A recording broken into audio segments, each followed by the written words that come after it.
Well, welcome back to the Cheron Moore Show, a segment I call Amazing Artists and Musicians. I'm Cheron Moore, your host, and I'm awfully glad you could be here. Today, do I have a guest on the show? A legend. Now, I mean this, a legend in his own time. You know him as a pianist, an arranger, a record producer, a songwriter. He was a child artist responsible for over 100 gold LPs, over 160 singles. Some of his credits include Count Basie, Frank Sinatra, Etta James, Lou Ross, Gladys Knight and the Pips, Al Wilson. I can go on here. Sammy Davis Jr. These are people he's worked with as an arranger or producer.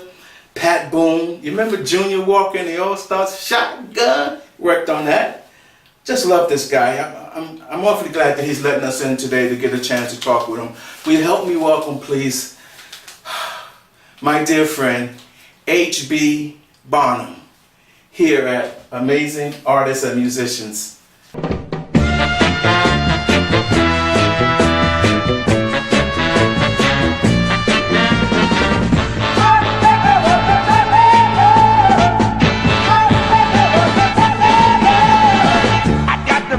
You want me, but anyone would do. My poor aching heart was deceived before I really been through it with you. I'm a producer, arranger, orchestrator. Z-Bone, Z-Bone, it's so good.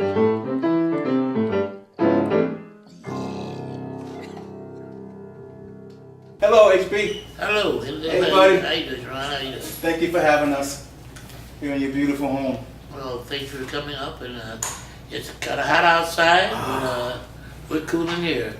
Oh, it feels beautiful in here. How you holding up in this heat, man? It's no problem at all. Just stay inside. I went outside last night. It was 97 at about 10 o'clock in the evening. But that's why we love Los Angeles. HB, can I go all the way back? You can go back if you want to. I'm only 21, but go where you want to go. They call you HB Barnum. Tell us your name. Tell us, what does that HB stand for? The HB is for handsome boy, and that's all I'm going to That's all I'm going to give up. That's it. You started in this business when you were really, really young. I saw somewhere you was about age 4. You'd won a talent contest. Yes, my mother and I hitchhiked from Houston, Texas we were coming to California, but we got as far as Phoenix. And we stayed in Phoenix a whole year. 20th Century Fox had a contest looking for a kid to tap dance in a movie. I won the contest. Couldn't tap dance, but I guess I acted a fool, so they took me, and then that brought us to California. Tell me about you being on the show Amos and Andy. What was that like? No, that was the radio show, remember? The radio show? Yeah, because I could read at 4 or 5 years old, I wound up doing a lot of radio shows. I did Amos and Andy, did the Jack Benny Show, yeah. CBS Playhouse, and then I also opened for Johnny Grant and all of his USO shows. Huh. How did you move on from that point? Because you were playing piano then. My mother always had a piano in the house.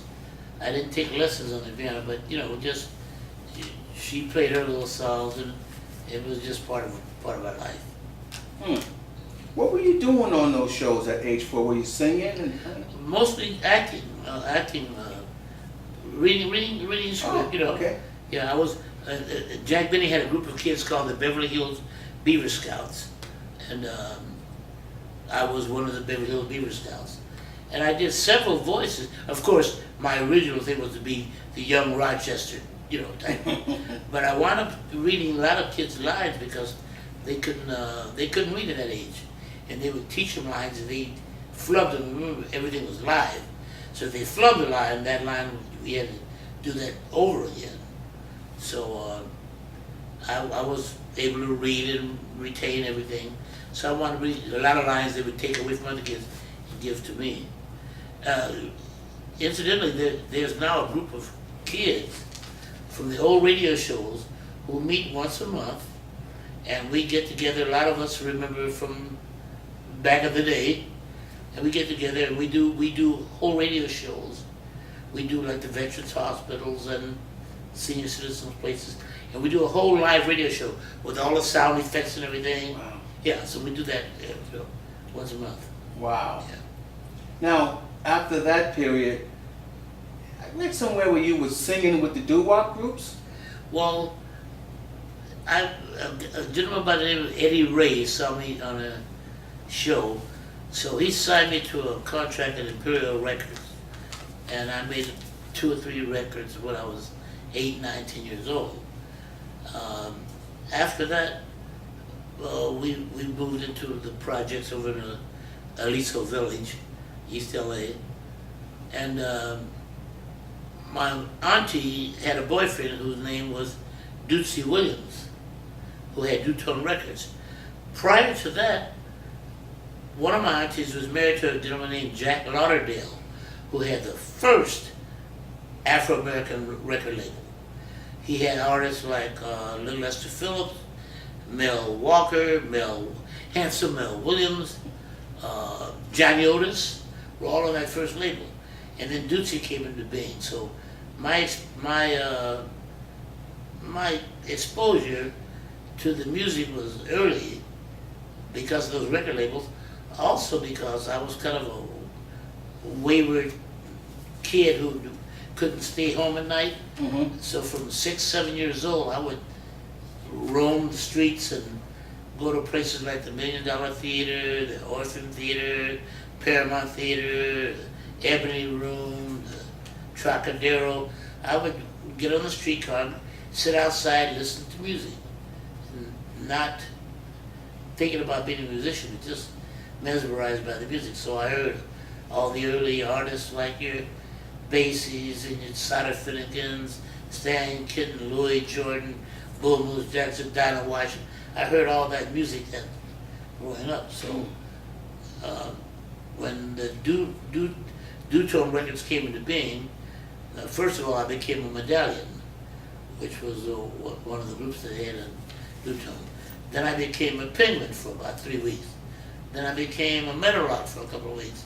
And then Dootsy decided to form a group named after him, which would be the Dutones. Dutones. So that would be the group I wound up in.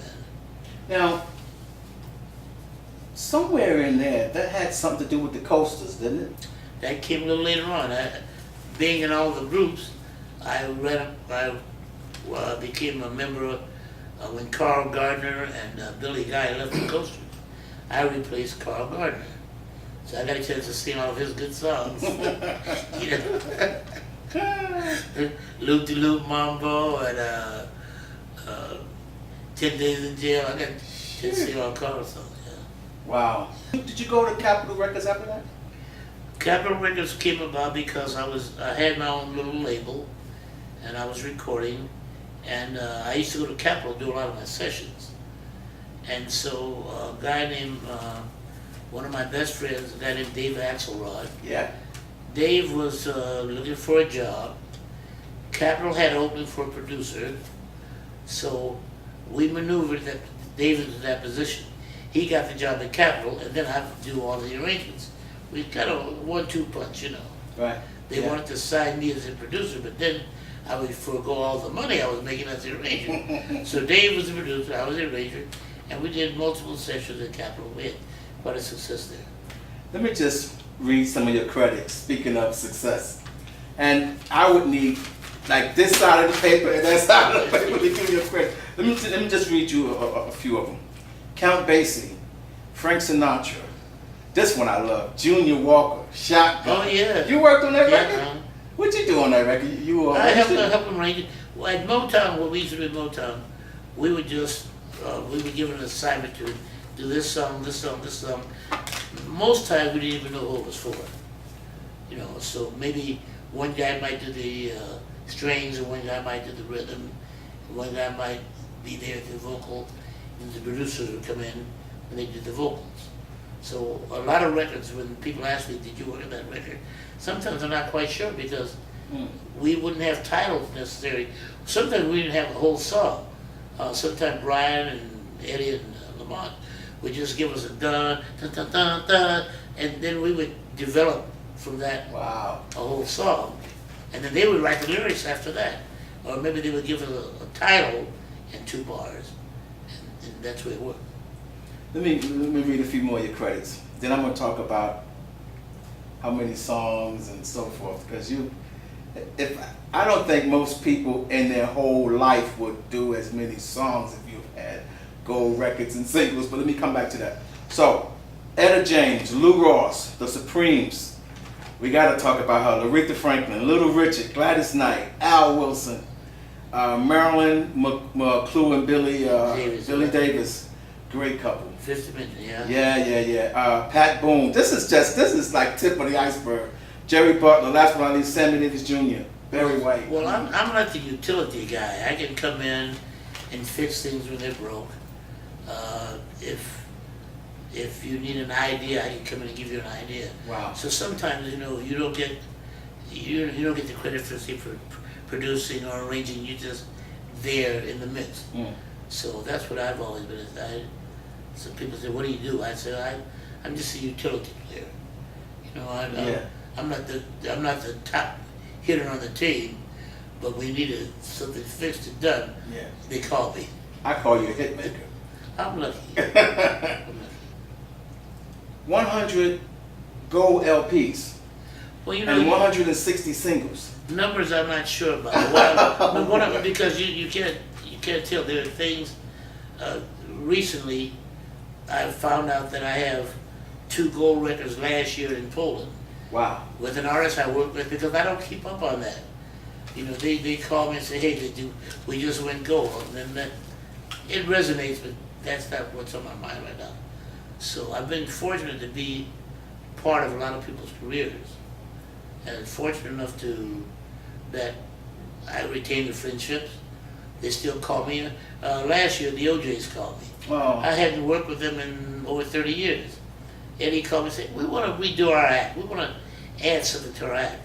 Now, their act is perfect. They're fantastic. But they wanted to add a little twist, so I went in and spent 2 weeks with them, with their arranger, Dennis Williams. And Dennis and I sat down and said, "Look, what can we do that will make this a little different?" And we came up with a couple of ideas, and they incorporated it into their act, and they're doing that now. How long you been with Aretha Franklin now? I spent almost 30 years with the Queen. Fired 20 times, quit 21 times, love her to death.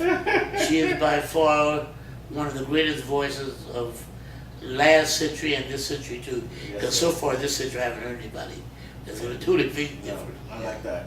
No, she didn't.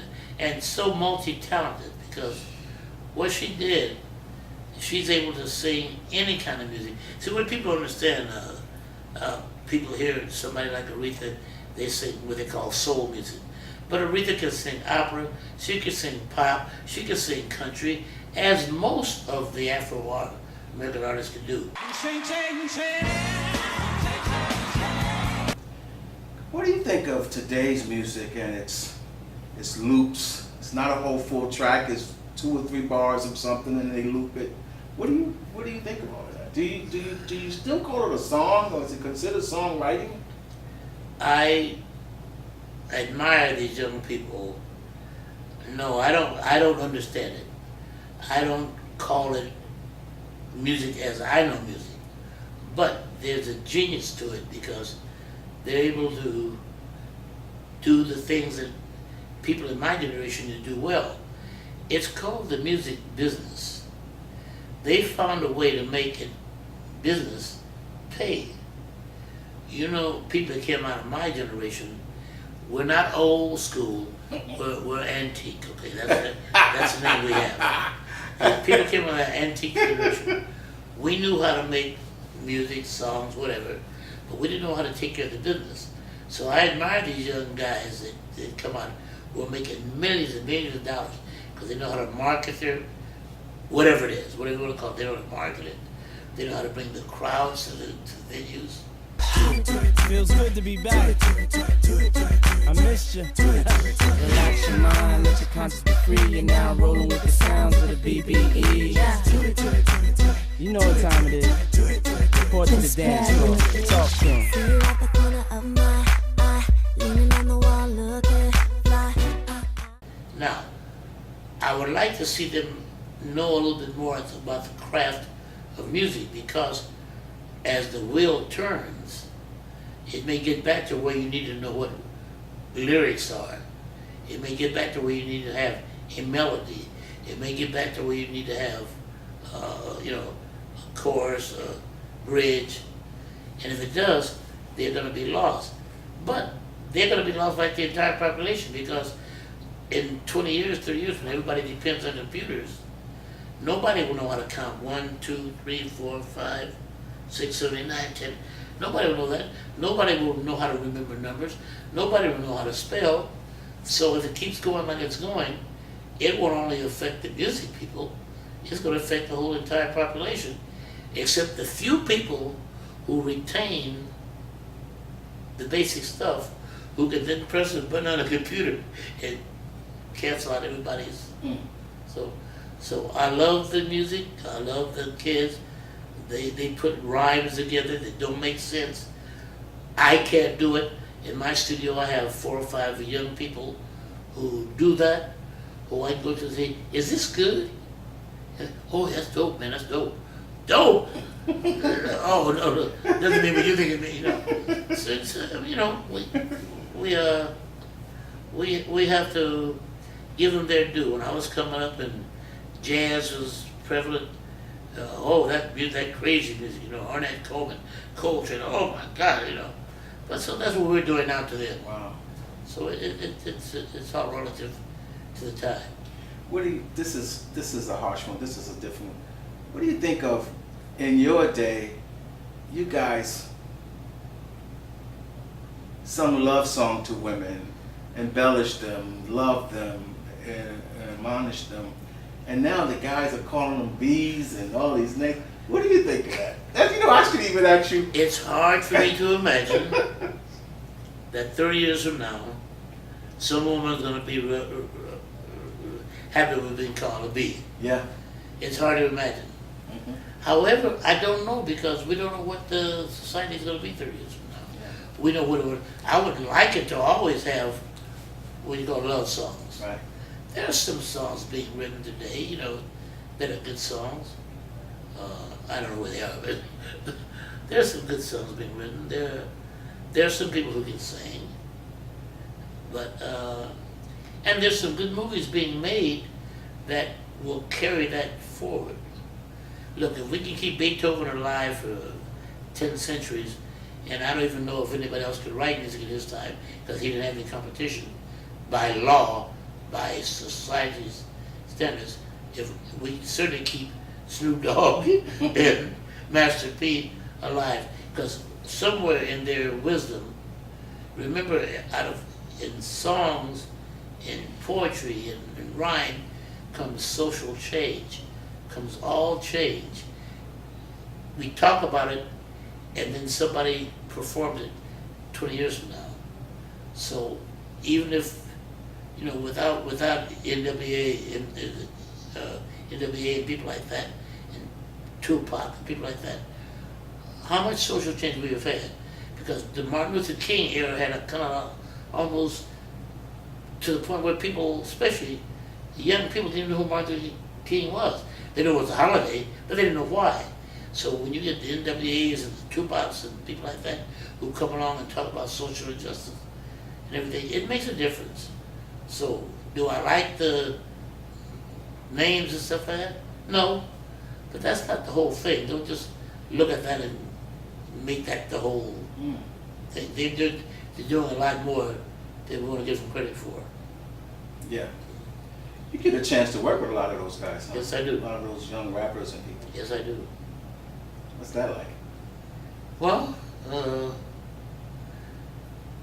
they have respect for the antique guy.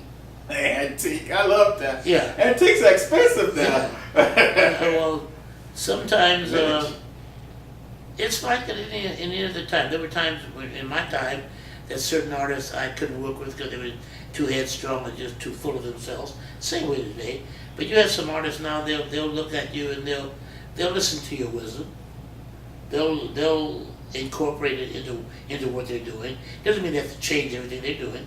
It means they can incorporate some of the wisdom, some of the. I often tell them, say you don't have to learn everything by experience. Some things you can learn through the experience of others. For instance, I know the fire burns your hand. Now, you can say, well, I'll take a chance, maybe it won't burn me so hard. But I think that's stupid. Why not just take that as a lesson that you can learn from someone else's experience and then go forward from there? Don't put your hand in the fire. Jump over that and do the next thing. So, some still want to stick their hand in the fire. Some, still want to stay tough and they want to dead or in jail. But you can see, you have to admire the people like like Mary J. Blige and Queen Latifah, and what's it, E, who've changed their, Snoop Dogg, he's still got his mojo going, but he's not out there in the streets, fighting and stuff anymore. So that you can adjust to conditions, to the industry that you want to be in, and so you have to give them a lot of props. You and I share a passion for golf. Just that you're better than me, though. That is not true. you shoot, you do some good numbers. You told me shoot in the 90s a lot of times. I shoot in the 90s once in a while. Yeah, but you've shot lower than the 90s. I'm never. Once. I think I shot an 89 once. That's about it. 87 once. Wow. Now, speaking of golf, you have a golf tournament. I have a golf tournament coming up, and it's going to be my 30th year. It's going to be July 30th, California Country Club. If you want to know more about it, you can go to my website, hb/golf.com or lifechoir.com, L-I-F-E choir.com. And information is going to be there. Yeah. And you're going to come and play with us? I would love to. Maybe I can carry somebody's bag. No, it's a scramble. It's a scramble. I get on your team. Look, I have a bunch of golf trophies. People come and say, "Oh man, you number first place. You must be good." I said, "No, I'm not good. I play with a good team." Sheesh. So we'll put you on a good team. I would love to. Yeah. That would be fun. Before I wrap it up here, tell me about the Life Choir. Life Choir was started in 1981. Life Choir is an interdenominational group of people who come together every Tuesday night to rehearse. They come from all different walks of life, all races, all religions. We have 2 or 3 avowed atheists in the choir. How'd you pull that off? They come to sing, and we say, "We're singing for the Lord." They say, "Well, we're just singing." Wow. I say, "That's fine, come on." Wow. Because I don't think Jesus would kick anybody out. Man, God is using you. That's right. They're using me good, and I'm glad to be used. That is whatever awesome. I can do. And anyway, Life Choir, we have several events during the year. We have the golf tournament. We also have a Thanksgiving feast where we're going to feed about 1,500 people. We have a lot of people who help us do that. One of my friends who's in the room right now, Mr. Robin Lloyd. We call him Ron Robin. He's one of our sponsors. We have sponsors from all different walks of life who come in and help us feed people on Thanksgiving Day. We have a senior breakfast. That's in the early part of December. You have to be 90 years old to be invited. You have to be 100 to be at the head table. There were 14 at the head table this year in 2017. So and 2018, 17 at the head table. So and then Christmas we do present gifts and stuff like that. So therefore, I've been blessed to have good friends who help me make these things come off. We have a good choir group that work real hard. We have a good president, Audrey Brooks. We have a good vice president, Jerry Robinson. I'm going to give you guys props. I'm going to say I mention you. Good assistant directors, Lynn Walter and Deborah Sharp. And they kind of pull everything together to make it happen. And this year we're joining forces with a group called the Love Foundation. The Love Foundation takes kids off the street in Hollywood. Every year we do a giveaway on Hollywood Boulevard where they give away backpacks with soap and toothbrush and stuff like that, all the things, you know. So, and we're lucky, but we couldn't make it happen without people like you who tell people about us, and people who give us donation to help us. You know. My wife has a thing she does. She gives away, she makes little backpacks that we carry in the car. It has toothbrush, towel, socks, $2, and some other things, and we carry them in the car with us every day, so that, because everybody's good, hey man, you got a couple of bucks? Oh yeah, I got here, boom, you know. So, and that's, they look at, there's money in there, but they say all this other stuff, you know. So, but everybody can do something. You don't have to have $1 million to help somebody. You can help somebody and help the person next to you. Don't go away looking for somebody. There's somebody right next to you that you can say, hey, let me be an assistant to you. Let me help you. Because remember, Jesus helped the person. Remember the man he passed in the street that was laying down and wouldn't reach up to him? He walked past it. God helps those who help themselves. And the chain is strong when it's linked to link. You think this link over this link over here, chain's not strong. But if you link up man to man to man to man, we can still get around the world. But don't walk past the person that's right next to you. Oh, he's going to buy whiskey. Don't be the judge. Do what you're supposed to do. You'd be surprised how you're going to have an effect on somebody's life. You know. So Life Choir is out there doing what they can do to make a difference. Little steps, not giant steps, tiny steps, one-to-one. You've given back. You've used your success and your experience, wealth of knowledge to bless people, to give back. I can never give more than I receive, believe me.